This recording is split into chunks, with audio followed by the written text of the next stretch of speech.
Jésus-Christ, la terre par son envoyé spécial Simon Kimbangu et jusqu'à sigle communément appelée Église kimbanguiste, est l'une des grandes églises chrétiennes indépendantes d'Afrique. Elle compte à ce jour plus de 20 millions d'adeptes éparpillés à travers les 5 continents du monde. Et c'est avec une forte représentation en République démocratique du Congo, RDC en sigle, en République du Congo-Brazzaville et en République d'Angola, 3 pays qui forment les socles du kimbanguisme. Au fait, l'église kimbanguiste est sortie des entrailles du mouvement des réveils spirituels aux effets multisectoriels déclenchés par Simon Kimbangu le 6 avril 1921 en Kamba. À cette date, Kimbangu Simon, comme l'appelaient les colons belges, catéchiste protestant noir d'origine congolaise de la mission protestante de Gombe-Lutete dans la province du Bas-Congo en République démocratique du Congo en Afrique centrale, guéri par la prière et l'imposition des mains au nom de Jésus-Christ, une jeune fille Nkiantondo, comateuse depuis plusieurs mois en Gombe-Kintsuka, village voisin d'Nkamba. Considérée par les siens comme un miracle inédit, cette nouvelle fut propagée comme une traînée de poudre. Dès lors, Nkamba devint ainsi un centre d'attraction où du jour le jour, les habitants des 3 pays précités affluaient soit pour chercher la guérison, soit pour écouter les enseignements du genre nouveau axés sur la libération des peuples opprimés, l'amour et la moralité. Cet enseignement ponctué des actions de puissance telles que la résurrection des morts et autres déclarations comme l'homme noir deviendra blanc et l'homme blanc deviendra noir ont amené les missionnaires tant protestants que catholiques ainsi que les autorités coloniales à mettre Kimbangu Simon hors d'état de nuire, c'est-à-dire l'arrêter sinon l'éliminer physiquement. L'action de Kimbangu Simon et l'attitude des colons belges ainsi que des missionnaires ont rappelé aux habitants de l'ancien royaume Congo la prophétie de Kimpavita Dona Béatrice le 2 juillet 1706 en Banza Congo, en Angola, avant d'être brûlée vive par les colons portugais. Prophétie relative à la naissance d'un enfant qui sera nommé Kimbangu et qui viendrait libérer le peuple noir de l'oppression coloniale. Ainsi donc, 5 mois seulement après le début de son ministère, soit le 12 septembre 1921, Kimbangu Simon sera arrêté et une chasse à l'homme fut ouverte. Comme on pouvait s'y attendre, après lui, sa famille, ses collaborateurs directs et tous ceux qui s'hasardaient suivre ses mouvements ou même parler simplement de Kimbangu furent arrêtés sans ménagement. Pour sa part, Kimbangu Simon fut jugé et condamné injustement à mort par le conseil de guerre de Tisville le 3 octobre 1921.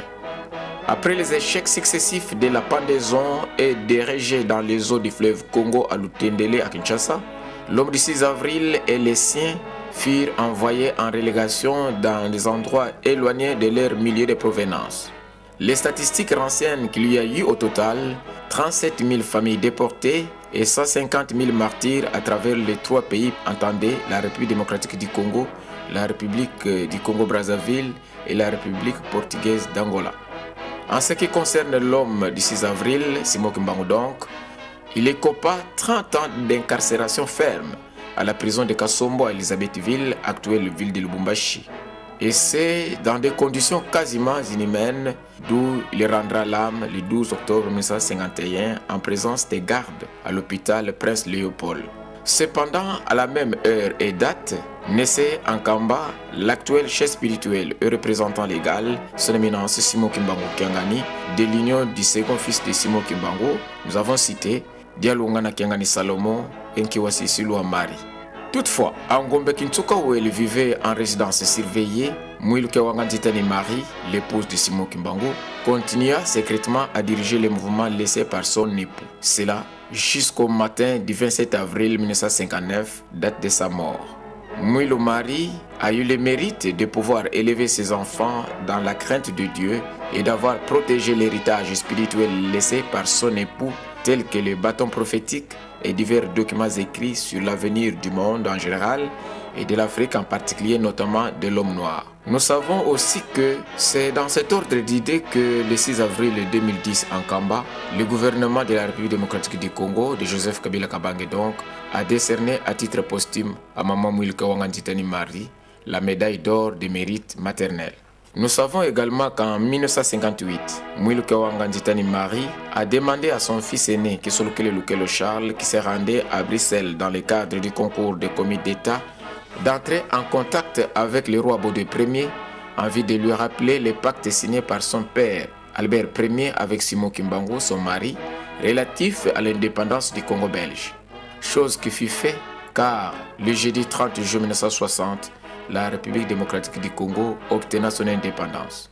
Quelques jours avant sa mort, en 1959, Mwilu Kawanga Marie confia les bâtons prophétiques et la commande du mouvement Kintwadi à son fils cadet Dengendo Kuntima Joseph.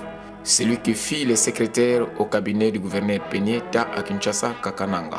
Adialungana Kengani Salomon, son second fils, Mwilu Marie rappela qu'il est le gardien de la cité sainte d'Enkamba, conformément à la dernière volonté de son père Simon Kimbangu en 1921.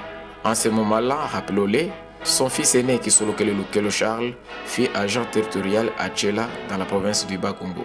Après toutes les exactions subies des colonisateurs belges et 8 mois seulement après la mort de Mwilu Kawanga Marie, le kimbanguisme obtint sa victoire sur les colons par la reconnaissance officielle du mouvement Kintwadi comme une église à part entière aux côtés de celle venue de l'Occident dite missionnaire. C'est le 24 décembre 1959, sous la commande du fils cadet de Simon Kimbangu, en la personne de Dengendo Kuntima Joseph, qui en deviendra ainsi le tout premier chef spirituel et représentant légal. Soulignons à cet effet que bien avant, les colons français étaient les premiers à reconnaître ces mouvements Kintwadi en 1958, avant même l'indépendance du Congo-Brazzaville intervenue en août 1960. Les Belges l'ont fait exactement le 24 décembre 1959, après les colons français. Et enfin, les colons portugais ont fini eux aussi à emboîter les pas dans ce sens en 1974, une année avant l'indépendance de l'Angola intervenue le 11 novembre 1975. Avec une bonne et franche collaboration d'abord avec ses frères aînés Kisolokele et Dialungana, sans omettre l'appui considérable des anciens du mouvement Kintwadi, son éminence Dengendo Kuntima Joseph a dirigé l'église kimbanguiste du 24 décembre 1959 au 8 juillet 1992, date de sa mort à Genève en Suisse. D'entrée de jeu, le premier chef spirituel et représentant légal de l'église kimbanguiste a inscrit dans son carnet des urgences de son action l'exhumation du corps de son père Simon Kimbangu du cimetière des Sapins à Lubumbashi pour son transfert et sa réanimation en Kamba et l'expansion de la bonne nouvelle. Faisant fi aux problèmes internes et externes dans l'exécution de son programme d'action, son éminence Dengendo Kuntima Joseph, Tatamvoila à l'époque, aura comme cheval de bataille la formation de l'homme tant sur le plan spirituel, moral qu'intellectuel.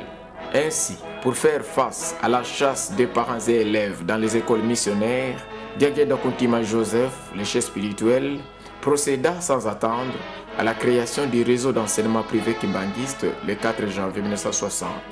Puis, le 25 mars de la même année, soit en 1960, il exhuma le corps mystique de son père Simon Kimbangu, trouvé intact 9 ans après son inhumation et l'achemina en Kamba via Kinshasa, ex-Léopoldville. Sur le plan moral et intellectuel, il entama l'organisation des retraites spirituelles en 1972 dans les provinces. Son éminence Dengendo Kuntima Joseph façonne un type d'hommes et de femmes si pas intègres, mais modèles de la société humaine. Par ailleurs, pour relever les défis du développement de son église, le numéro 1 de la jeune église indépendante d'Afrique a fait de l'agriculture et de l'élevage des petits et gros bétails sa priorité. À cet effet, il a ouvert plusieurs centres agro-pastoraux et a créé plusieurs fermes dans les 3 pays précités, entendez la République démocratique du Congo, la République du Congo-Brazzaville et la République d'Angola, où le kimbanguisme est profondément implanté. Ce n'est pas tout. Le chef spirituel kimbanguiste a par ailleurs instauré un système de collecte volontaire de fonds nommé Ntinsani en langue kikongo. C'est surtout avec cette dernière stratégie que le fils cadet de Simon Kimbangu, devenu premier chef spirituel de l'église kimbanguiste, a bâti cette église partout où elle est présentement implantée. Du point de vue évangélique, il s'est de noter que le kimbanguisme est défini comme le christianisme résultant de l'ensemble des enseignements et des actions de Simon Kimbangu a atteint les 4 coins du monde sous la houlette.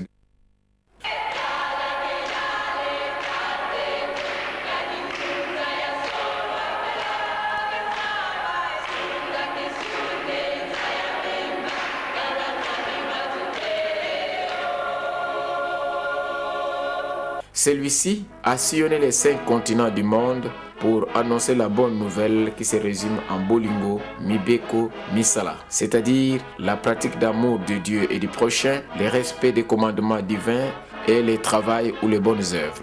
Selon son éminence Diangenda Kuntima Joseph, la race noire est celle que Jésus-Christ fait allusion dans Matthieu chapitre 21 versets 42 à 43 et qu'Nkamba est la nouvelle Jérusalem dont parle Jean dans l'Apocalypse chapitre 21 du 1er au 3e verset. Tandis que son père Simon Kimbangu est le paraclet promis par Jésus-Christ dans Jean chapitre 14 verset 16 et Jean chapitre 16 verset 7 à 8. Papa Mfumalongo Diangenda Kuntima a fait adhérer en 1969 l'église kimbanguiste au Conseil œcuménique des églises, en sigle, puis à la conférence des églises chrétiennes de toute l'Afrique, c'est en sigle, en 1974. Il s'est de noter aussi que l'église kimbanguiste est cofondatrice de l'Organisation des églises indépendantes d'Afrique dont le siège se trouve à Nairobi au Kenya. L'homme du 22 mars, Papa Diangenda Kuntima donc, a doté l'église kimbanguiste avec le système de l'autoprise en charge appelé Ntinsani d'un grand temple de 37 000 places assises en Kamba, siège international de l'église kimbanguiste, aux côtés d'autres édifices de grande valeur. Les mausolées et la source d'eau bénite figurent parmi les lieux saints du kimbanguisme en Kamba Nouvelle-Jérusalem. À Kinshasa, capitale de la République démocratique du Congo, un temple moderne y est construit à la paroisse kimbanguiste de Matete. Tandis qu'à la commune de Kasavubu, toujours à Kinshasa, son éminence Diangenda Kuntima Joseph a érigé un centre d'accueil moderne où l'on trouve des salles de conférence, une résidence d'accueil, un amphithéâtre moderne qui loge, entre autres services, les installations de la radio-télévision kimbanguiste Ratelki en sigle, instruments évangéliques de son église, la tribune pour la tenue de cultes dominicaux d'ensemble, les studios qui logent les pèlerins qui viennent un peu de partout en partance pour Nkamba, et sans omettre certaines résidences d'accueil de visiteurs de marque. Le centre d'accueil kimbanguiste loge également un complexe scolaire qui porte le nom du fils aîné de Simon Kimbangu en la personne de Charles Kisolokele Lukelo. Dans la commune de Kalamo par ailleurs, son éminence Diangenda Kuntima a bâti un immeuble de 4 niveaux à la paroisse de Bongolo. Bâtiment qui abrite ces jours l'université Simon Kimbangu, ISK en sigle, un alma mater qui organise plusieurs facultés à travers 2 campus, à savoir le campus de Bongolo où l'on trouve les facultés telles que la médecine humaine, l'informatique, le droit, l'agronomie et les sciences économiques. Tandis qu'au campus de Lutendele, du côté du fleuve Congo, l'on trouve la faculté mère, entendez la toute première, la faculté de théologie, celle qui a l'obligation et le devoir de former les cadres ecclésiastiques kimbanguistes. Toujours à Kinshasa, l'église kimbanguiste dispose d'un hôpital de référence de 250 lits opérationnels à Kimbantseke, la commune la plus peuplée de la capitale. En dehors de Kinshasa, l'église kimbanguiste est bien présente dans toutes les provinces de la République démocratique du Congo. Les mêmes initiatives de développement ont été réalisées par son éminence Diangenda Kuntima Joseph, le chef charismatique en République du Congo-Brazzaville, notamment dans la capitale, à Brazzaville donc, à Kunzulu, à Pointe-Noire, ainsi qu'en République d'Angola, notamment dans la capitale angolaise Luanda donc, sans omettre les autres pays africains tels qu'au Burundi et ailleurs. Deuxième chef spirituel, son éminence Dialungana Kengani Salomon, successeur de son éminence Diangenda Kuntima Joseph, a eu la commande de l'église à un âge bien avancé, soit 76 ans. Il n'a régné que 9 ans, soit du 8 juillet 1992 au 16 août 2001. Outre l'accent mis sur l'application stricte de la trilogie kimbanguiste Bolingo Mibeko Misala laissée par son prédécesseur, l'homme du 25 mai, Papa Mfumambanza donc, a recommandé avec insistance la mise en valeur de la cité sainte d'Nkamba, en l'occurrence la poursuite de la construction de la cité moderne d'Nkendolo. Tout cela en perspective de la réalisation de nombreuses promesses longtemps attendues. C'est pendant son règne que le corps de Mama Kinzembo, première femme kimbanguiste reléguée dans la province du Bas-Congo à Boma en 1921, a été exhumé sur son ordre par l'actuel chef spirituel, son éminence Simon Kimbangu Kiangani, 70 ans après, soit de 1929 à 1999. Avant la mort de son éminence Dialungana Kiangani Salomon, deuxième chef spirituel intervenu le 16 août 2001, l'église kimbanguiste, réunie en assemblée générale au mois de mars 1999, sous sa direction bien entendu, a fixé la date de la Noël au 25 mai. Son éminence Dialungana Kiangani légua son pouvoir spirituel à son fils aîné, Simon Kimbangu Kiangani, pour diriger l'église kimbanguiste à travers les 5 continents. Le 26 août 2001, ses frères de la grande famille, entendez, les fils et filles de Papa Kesolokele Lukelo, de Papa Dialungana Kiangani et de Papa Dengenda Kuntima, tous unis comme un seul homme, présentèrent au public son éminence Simon Kimbangu Kiangani comme chef spirituel de l'église kimbanguiste. Et c'est conformément à la dernière volonté de leur père exprimée par le tout dernier survivant, Papa Dialungana Kiangani, avant même de quitter ce monde le matin du 16 août 2001. Il faut noter aussi que l'installation officielle du troisième chef spirituel et représentant légal, son éminence Simon Kimbangu Kiangani, par le gouvernement de la République démocratique du Congo, intervenant à Kinshasa le 2 avril 2002.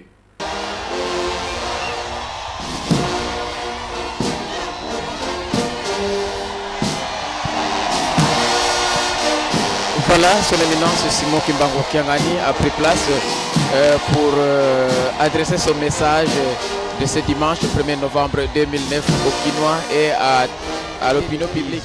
En dépit des turbulences de tout genre qu'il surmonte du reste, son éminence Simon Kimbangu Kiangani, troisième chef spirituel et représentant légal de l'église kimbanguiste, porte haut l'étendard de cette église. Avec une bonne organisation mise en place, la cité sainte d'Nkamba connaît pendant son règne un développement rapide et extraordinaire. Celui qui a matérialisé l'exhumation longtemps attendue du corps de Maman Mouilou, épouse de Simon Kimbangu à Ngombe Kintuka, pour sa réanimation en Kamba au mausolée de son époux Simon Kimbangu. En collaboration étroite avec les autorités de la République démocratique du Congo, son éminence Simon Kimbangu Kiangani a réussi le 22 juillet 2011 la révision du jugement du Conseil militaire des Tisville Manzangungu du 3 octobre 1921 ayant condamné injustement Papa Simon Kimbangu, action jadis toujours sollicitée par ses prédécesseurs sans succès au gouvernement passé. En plus, l'homme du 12 octobre 1951, son éminence Simon Kimbangu Kiangani donc, a aussi réussi la tenue du 24 au 28 juillet 2011 de la conférence internationale sur la personne de Simon Kimbangu à Kinshasa. Ces assises ont réuni plusieurs éminents professeurs d'université et autres importantes personnalités venues des 4 coins du monde. Ce n'est pas tout. Soulignons que le JCSK, sous son initiative, vient d'ouvrir 2 autres universités il y a quelques années à l'est de la République démocratique du Congo, RD sigle, respectivement à Bukavu et au Maniema. En tout état de cause, comme son nom l'indique, son éminence, Simon Kimbangu Kiangani, est un révélateur des choses cachées. C'est dans cette optique qu'il faut comprendre le processus de la grande prière qu'il organise dans le cadre de la libération intégrale et totale et surtout spirituelle de la race noire en Kulumbimbi, en Banza Congo, en République d'Angola. Qui vivra verra.